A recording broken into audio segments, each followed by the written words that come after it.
Shalom sahabat yang terkasih dalam nama Tuhan Yesus. Baik, kita akan menyaksikan sebuah video seorang pemberita kabar baik yang paling tidak disukai oleh saudara-saudara muslim yang di Timur Tengah, sahabat. Karena beliau ini paling banyak membuat orang masuk Kristen dalam pelayanannya, dalam pemberitaan kabar baik di media, sahabat. Banyak orang akhirnya murtad, keluar dari agama Islam dan percaya kepada Tuhan Yesus.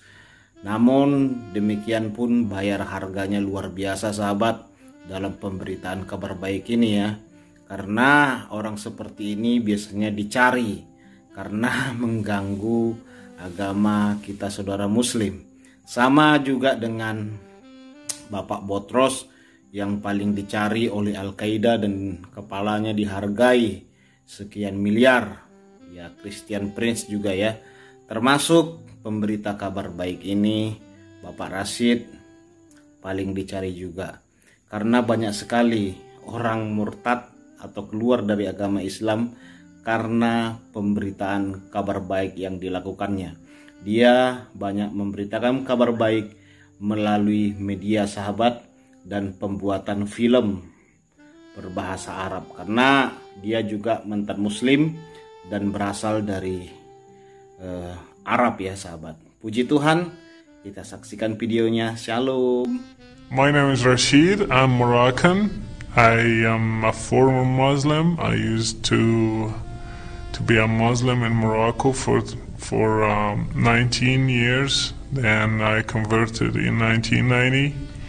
And I have lived in Morocco as a secret believer for Christ since 1990 until 2005. I did a lot of stuff with the Bible Society, translating the Bible, distributing the Bible inside the country, and I even started a project to translate the Quran to the Moroccan dialect. Now I work in media, and I do shows for Middle East and North Africa and try to explain to them what is the differences between Christianity and Islam. And so far we recorded more than 77 live episodes, 1 hour and a half each, and 55 episodes for another show taped, all comparing Christianity and Islam. I was raised in a Muslim family, very traditional, very conservative.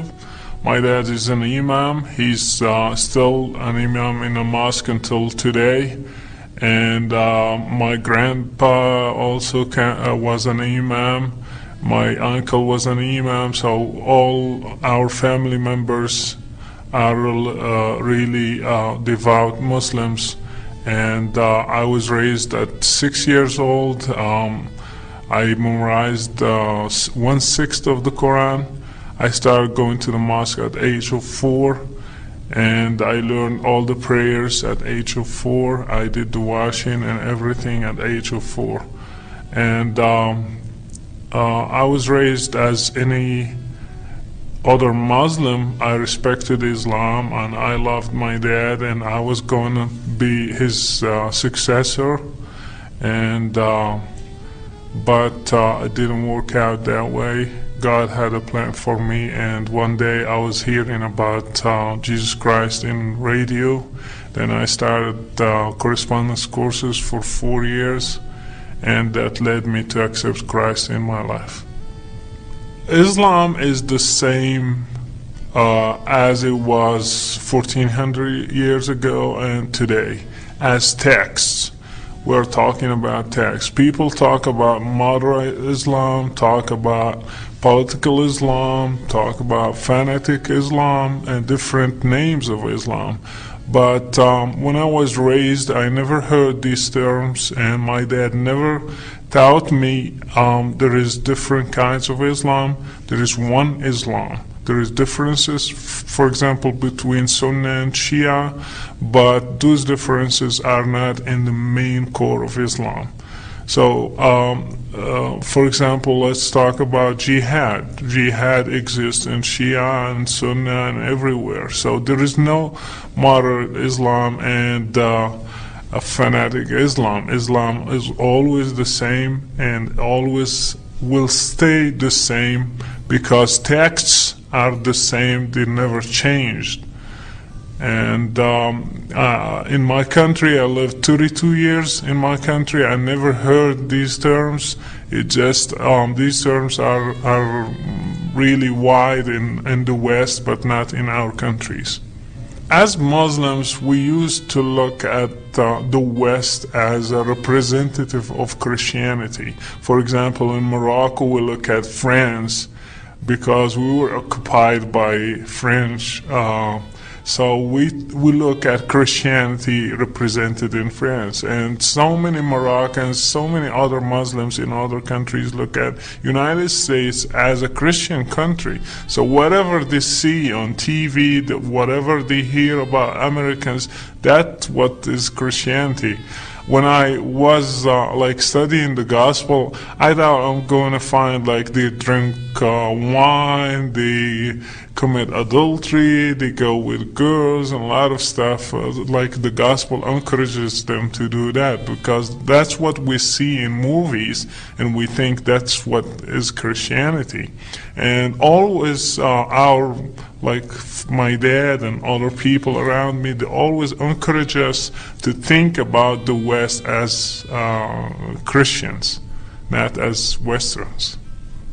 As Muslims, we used to look at, and we still, a lot of Muslims in the Muslim world look at it this way. It's Islam against Christianity and Judaism. They don't look at it as like it could be a country against country or politic against another politic. It's Christianity against Islam. They think we have like a conspiracy theory. It's in our blood. We believe that the whole world is against Islam. They are trying to convert us. They are trying to use politics to defeat us because they are jealous of our Islamic great religion. So that's how we think about the West. We take it always religiously. It will never be politically or anything else. We look at it from a religion point of view. So whatever America is doing, for example, in Iraq, we look at it as a religious issue. What is doing in Afghanistan, because they hate Islam. That's why they are doing it. So this, our glass, is how we see the world. It's through religion.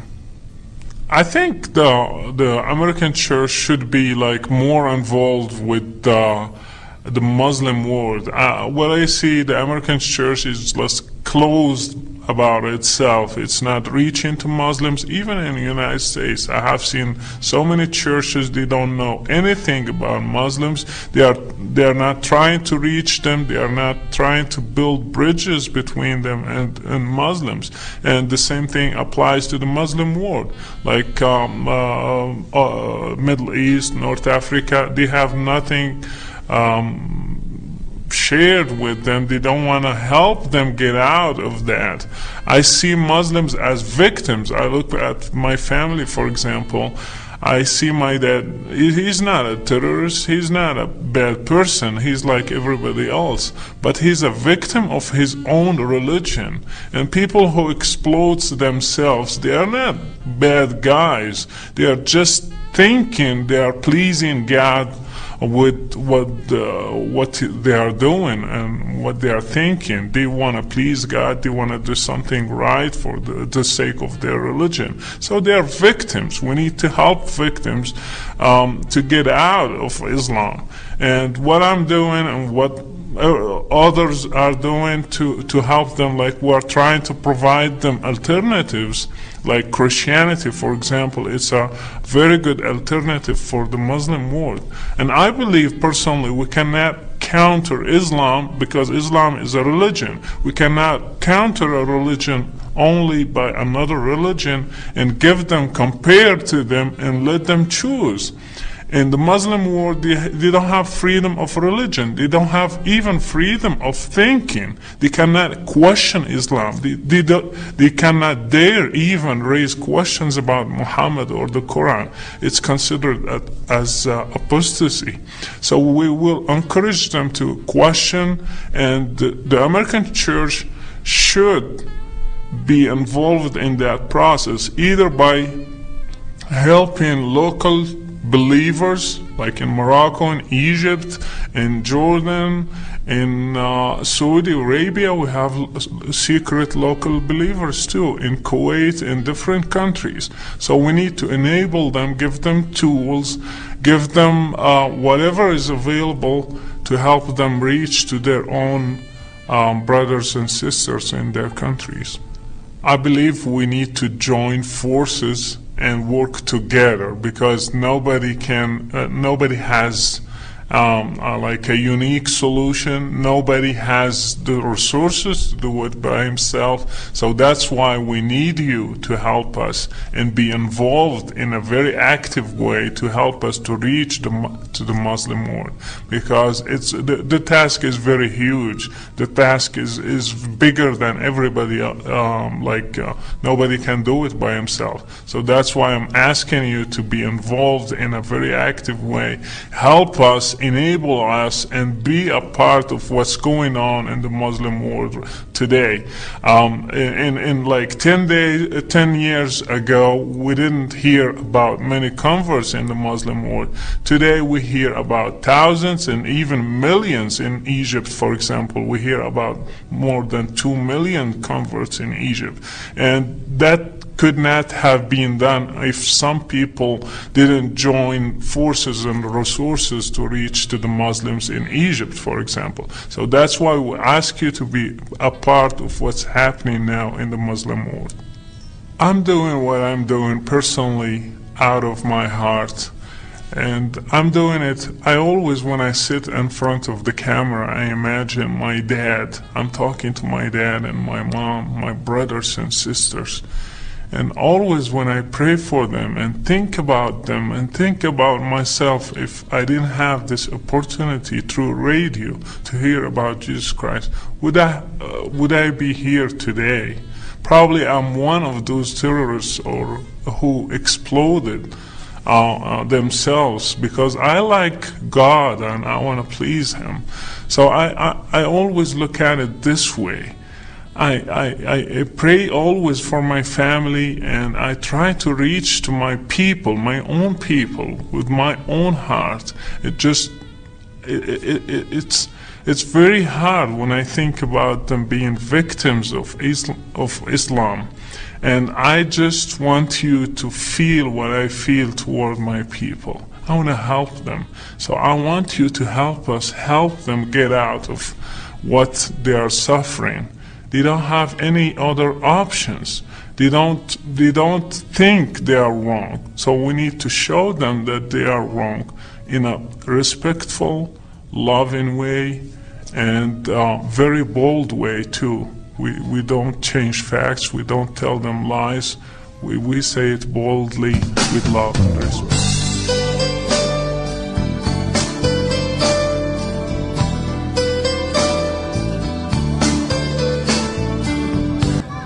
Ya, luar biasa sahabat, videonya bagaimana? Videonya ini sangat memberkati seorang Murtadin, paling ditakuti di dunia. Kita sudah dengar kesaksiannya, dahsyat dan luar biasa. Saya sangat diberkati, kita semua sangat diberkati. Baik sahabat, saya akan lanjutkan kembali olahraga, jaga kesehatan selalu, dan saling mendoakan kita di dalam nama Tuhan Yesus Kristus. Saya lanjutkan olahraga, Tuhan berkati. Shalom.